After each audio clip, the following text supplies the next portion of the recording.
오늘은 성탄절의 참 의미를 찾아서라는 제목으로 하나의 말씀 함께 나눕니다. 오늘은 성탄주일로 드립니다. 이에 에베소서 설교를 하지만 설교의 맥락을 놓치지 않으면서 동시에 성탄의 참된 의미를 곱씹어보는 시간을 갖고자 합니다. 말씀에 앞서 오늘 설교의 포인트는 성탄절이 기독교 형식에 맞네 안 맞네 하는 성탄절 출처 논쟁이나 상투적인 성탄절 메시지나 또는 실천적인 성탄절 메시지의 적용에 있지 않음을 꼭 기억하시기 바랍니다. 제가 오늘 초점을 맞추고자 하는 것은 보다 근본적인 성탄절의 의미와 또한 성탄절이 필연적으로 가져온 결말에 대하여 말씀을 나누고자 합니다. 먼저 성탄절의 근본적인 의미를 살펴보겠습니다. 성탄절에 대한 우리의 잘못된 시선들이 있어요. 그것은 바로 예수님의 탄생에만 우리의 시선이 집중되어 있다는 것이죠. 예수님의 탄생 중요하죠.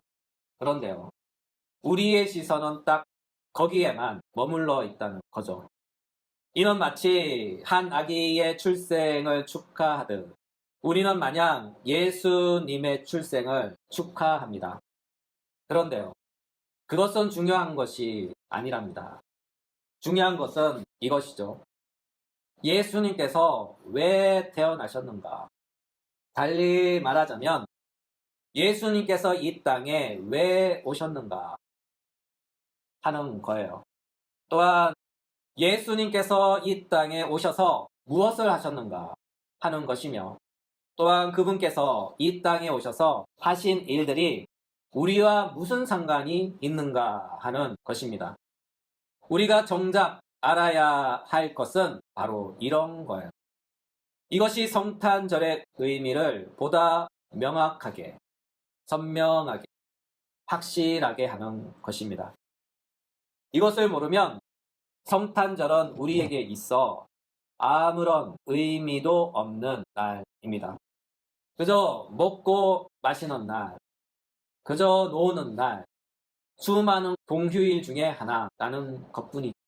그래서 사람들이 성탄절날 마시자, 붓자, 즐기자 하는 것 아닙니까? 그렇죠? 왜요?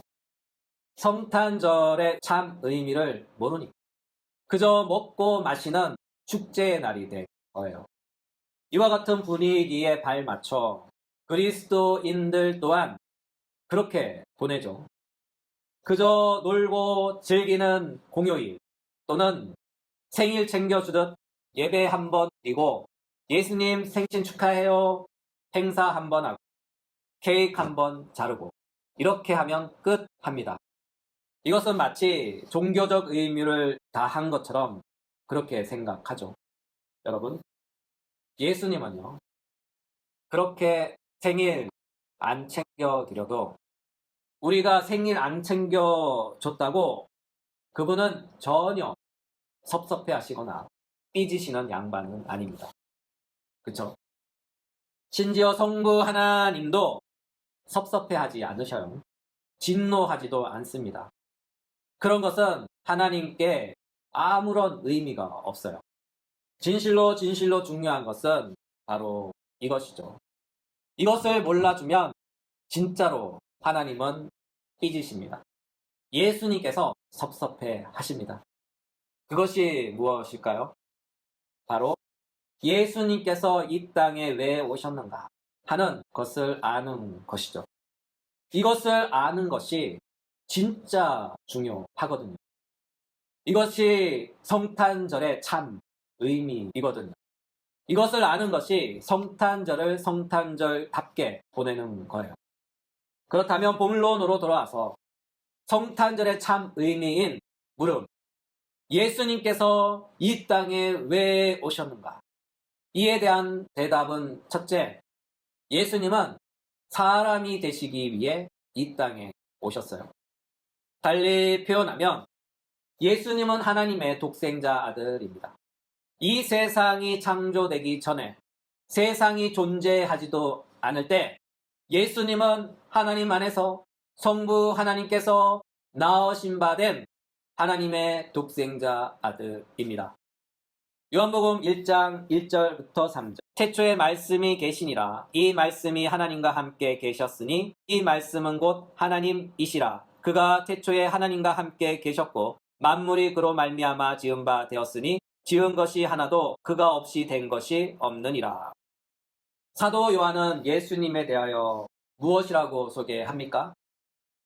예수님은 말씀이셨다. 그렇습니다. 태초에 그분은 말씀으로 계셨습니다. 그 말씀은 하나님의 말씀이셨죠. 하나님께서 낳으신 바 된 영원하신 말씀. 그분이 바로 예수님이에요. 그리고 그분의 존재의 양식은 말씀이셨죠. 달리 표현하면 신성을 따라서는 그분은 말씀입니다. 그리고 신성을 따라서 말씀이신 분께서 사람의 육신을 취하셨는데 그 사건이 바로 성탄절 사건입니다. 사도는 이것을 이렇게 증거해요. 요한복음 1장 14절. 말씀이 육신이 되어 우리 가운데 거하심에 우리가 그의 영광을 보니 아버지의 독생자의 영광이요 은혜와 진리가 충만하더라. 영원하신 하나님의 말씀께서 사람의 육신을 가지사 영원히 사람이 되신 말씀, 곧 사람이 되신 하나님입니다. 이것이 바로 성탄절의 핵심이며 깊은 의미입니다. 그렇다면 영원하신 말씀께서 하나님의 독생자 아들께서 왜 사람의 몸을 취하사 사람이 되신 하나님이 되셨을까요? 그 이유는 세 가지로 요약됩니다. 하나는 우리와 영원히 함께 하시기 위해서입니다. 이것을 임마누엘입니다. 마태복음 1장 23절.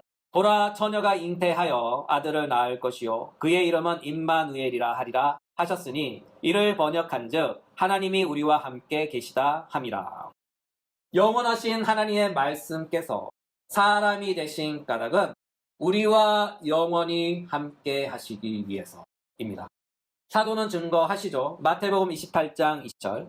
내가 너희에게 분부한 모든 것을 가르쳐 지키게 하라. 볼지어다 내가 세상 끝날까지 너희와 항상 함께 있으리라. 이것이 바로 임마누엘입니다. 하나님이 우리와 함께 하시기 위해서 성자 하나님은 사람이 되신 거예요. 이것이 성탄절의 참 의미입니다. 이것이 성탄절의 첫 번째 의미죠. 성탄절의 두 번째 의미가 있어요. 그것은 바로 우리를 죄에서 구원해 주시기 위해서입니다. 이와 같은 이유로 예수님은 우리를 죄에서 구원해 주시기 위해 두 가지를 이 땅에서 실행하셨어요. 하나는 하나님의 율법을 이루시는 일이었으며 또 다른 하나는 하나님의 율법을 범한 아담의 죄의 책임을 없이 하는 일입니다. 이로 인하여 우리 주님은 십자가에서 피 흘려 죽기까지 하나님께 순종하셨고 또한 하나님께 죽기까지 순종하심으로 하나님의 뜻과 율법이 바라는 의를 모두 충족하며 만족시키셨어요. 율법의 의를 이루신 것이죠.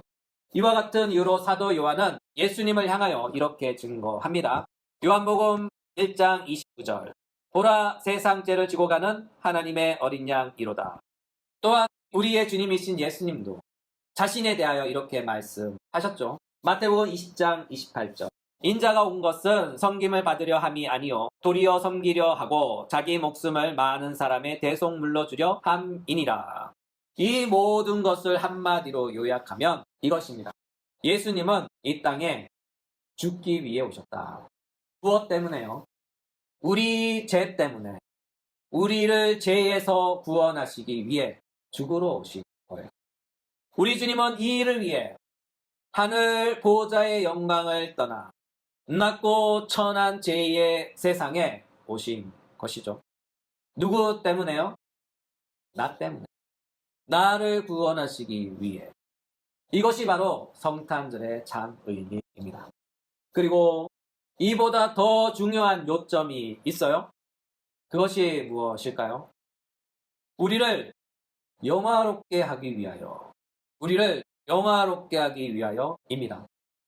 사도는 이것을 오늘 본문을 통하여 이렇게 증거하시죠. 에베소 2장 6절. 또 함께 일으키사 그리스도 예수 안에서 함께 하늘에 앉히시니, 하나님은 우리를 영화롭게 하기 위하여 두 가지를 행하셨는데, 그것은 바로 함께 일으키셨고 또한 함께 하늘에 앉히셨습니다.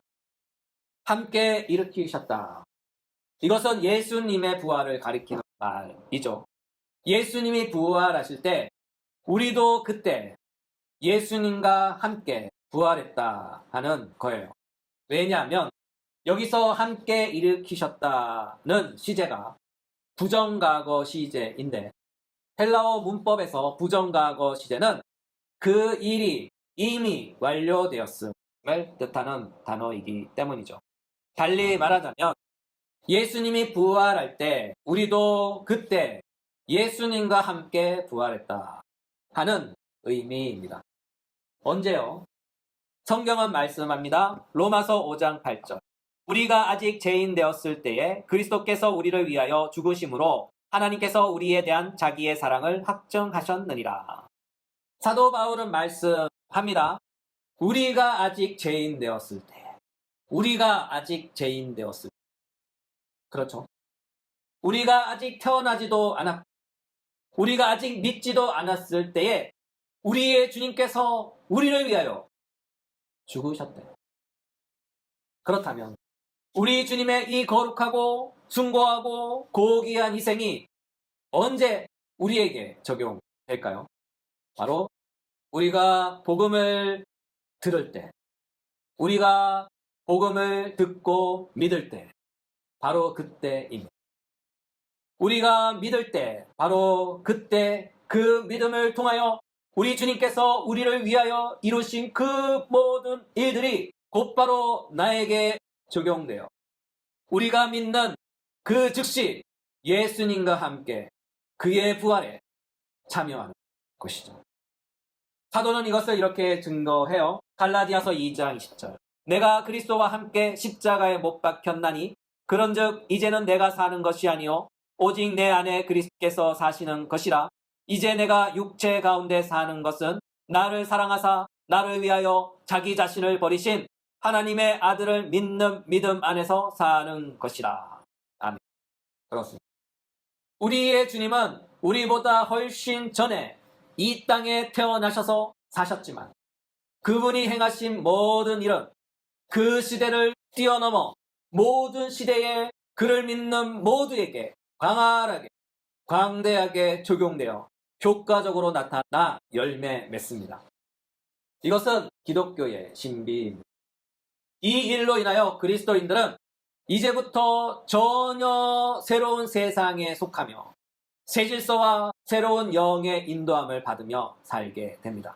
그것은 바로 하늘에 속한 시민으로서 하늘의 질서와 새로운 영이신 성령의 인도함을 받으며 사는 것이죠. 사도는 이것을 이렇게 표현하셨어요. 로마서 7장 6절.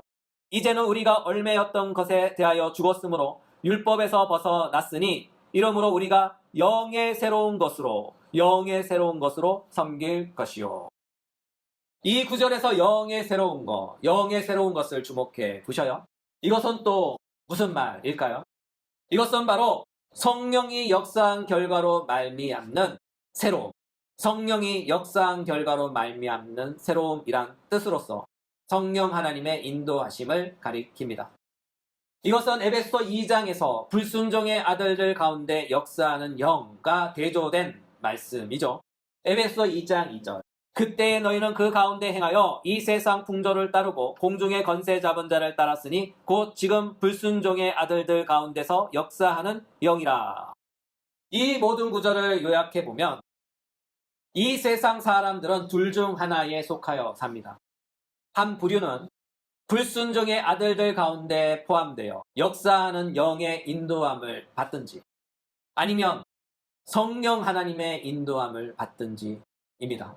환원하면 사단의 권세 아래서 사단의 영의 원리로 인도함을 받으며 사는 사람이든지 아니면 성령의 권세 아래 성령의 원리로 인도함을 받으며 사는 사람이든가 둘 중 하나라는 거예요. 여기에 딱 중간지대는 없어요. 왜냐하면 성경의 기준은 명확합니다. 그들이 하나님을 믿는 자이든지 아니면 그들이 하나님을 안 믿는 자이든지 또 다른 표현으로는 그들이 순종의 아들들이든지 아니면 불순종의 아들들이든지 혹은 또 다른 표현으로 그들이 의인이든지 아니면 죄인이든지 둘 중 하나라는 것이죠. 따라서 성탄이 가져온 것은 새로운 변화, 새로운 질서, 또 다른 세상입니다. 그것은 예수 그리스도로 말미암는 하나님의 나라이며 하늘과 땅이 하나가 되는 새 질서의 방식이며 새로운 세상의 시작입니다. 우리 주님은 말씀하셨어요. 요한복음 1장 51절 또 이르시되 진실로 진실로 너희에게 이르노니 하늘이 열리고 하나님의 사자들이 인자 위에 오르락 내리락 하는 것을 보리라. 그렇습니다. 우리 주님이 말씀하셨듯이 예수님은 하늘과 땅을 연결하는 열린 하늘문이며 열린 하늘길입니다. 우리는 예수 안에서 그를 통하여 하나님께 담대히 나아갑니다. 히브리서 4장 16절 우리는 긍휼하심을 받고 때를 따라 돕는 은혜를 얻기 위하여 은혜의 보좌 앞에 담대히 나아갈 것이니라. 우리는 열린 하늘문이며 하늘의 직행 통로인 예수 그리스도를 통하여 저 하늘에 계신 하나님의 은혜의 보호자 앞으로 담대히 나아갑니다. 하나님의 은혜의 보호자 앞은 구약시대의 성막에서 지극히 거룩한 장소인 지성소입니다. 구약시대에서 지성소에 들어가려면 보통 사람은 들어갈 수가 없죠. 제사장 중에서도 대제사장만이 그것도 1년에 딱 한 번 어린 양의 피를 의지하여 하나님의 은혜의 허락하심 하에 지성소로 나아갈 수 있었던 곳입니다. 그래서 구약시대에서는 지성소를 시은자라고 불렀어요. 시은자란 말은 은혜를 베푸는 자리라는 뜻이죠. 그러나 이제는 달라졌죠. 우리의 주님이신 예수님께서 자신의 피로 단번에 율법의 모든 요구를 만족시키사 율법의 저주를 깨끗이 삭제하셨기 때문입니다. 마가복음 15장 37절 38절 예수께서 큰 소리를 지르시고 숨지시니라. 이에 성막 휘장이 위로부터 아래까지 찢어져 둘이 되니라. 따라서 이제 우리는 더 이상 짐승의 피의 제사가 필요하지 않습니다. 왜냐하면 우리의 주님께서 친히 하나님의 어린 양이 되셔서 자신을 제물로 드리셨고 그 자신의 몸을 찢으시고 피를 흘리사 그 피로 우리의 모든 죄를 다 씻어주셨기 때문이죠. 그 결과의 증표로 성소의 희막이 찢어진 것이죠. 이제 더 이상 하나님의 지성소를 향하는 그 길목에 거추장스런 장벽은 없는 거예요. 이제 누구든지 원하기만 하면 은혜의 보호자 앞으로 담대히 나아갈 수 있는 것입니다. 바로 하나님 앞으로 말이죠. 그러나 여기서 끝이 아니에요. 하나님은 우리에게 한 단계 더 높고 지극히 풍성한 은혜를 주셨습니다. 그것은 바로 예수 그리스도 안에서 예수 그리스도와 함께 우리를 하늘에 앉히셨어요. 성경은 증거합니다. 예수님과 함께 살려섰을 뿐 아니라 예수님과 함께 하늘에 앉히셨습니다. 표현이 애매하긴 하지만 굳이 표현하자면 예수님 옆 자리에 예수님과 함께 우리를 앉히신 거예요. 조금 더 쉽게 말하면 예수님 옆자리에 우리를 앉히신 거죠. 그러므로 예수님께서 이 땅에 오신 것은 우리를 구원해 주실 뿐만 아니라 그것을 훨씬 더 넘어서 우리에게 불멸의 생명을 주시고 나아가 하늘 보좌 옆 자리에 예수님 옆 자리에 예수님과 함께 우리를 앉히시기 위해 이 땅에 오신 거예요. 이것이 바로 성탄의 영광스럽고 숭고한 참 의미입니다. 이와 같은 맥락에서 성탄절은 바로 우리 구원의 시작입니다. 우리의 영광의 서막이며 영화로움의 발현입니다. 이것이 성탄절이 함의한 참 가치이며 그 의미입니다. 오늘의 말씀을 마무리합니다. 오늘은 성탄의 참 의미를 찾아서 본문을 당구해 보았어요. 성탄은 그저 예수님께서 아기로 나셨다는 그런 의미가 아니에요. 성탄은 그런 의미를 아득히 초월합니다. 성탄은 이제 영광의 시대가 이 땅에 도래했음을 알리는 하늘 영광의 선언식입니다. 이로 인하여 하늘이 열리고 천사들이 하늘의 축복을 쏘지 않습니까? 누가복음 2장 13절 14절 호련히 수많은 천군이 그 천사와 함께 하나님을 찬송하여 이르되 지극히 높은 곳에서는 하나님께 영광이요 땅에서는 하나님이 기뻐하신 사람들 중에 평화로다 하니라. 그런 것. 오늘의 메시지는 이것입니다. 하늘의 영광은 성탄절로부터 시작된다. 하늘의 영광은 성탄절로부터 시작된다. 이것이 성탄절이 선포하는 성탄의 참 의미입니다. 이와 같은 바른 성탄절의 의미를 알고 행복하고 영광스러운 성탄절을 보내시기 예수님의 이름으로 축복합니다. 메리 크리스마스.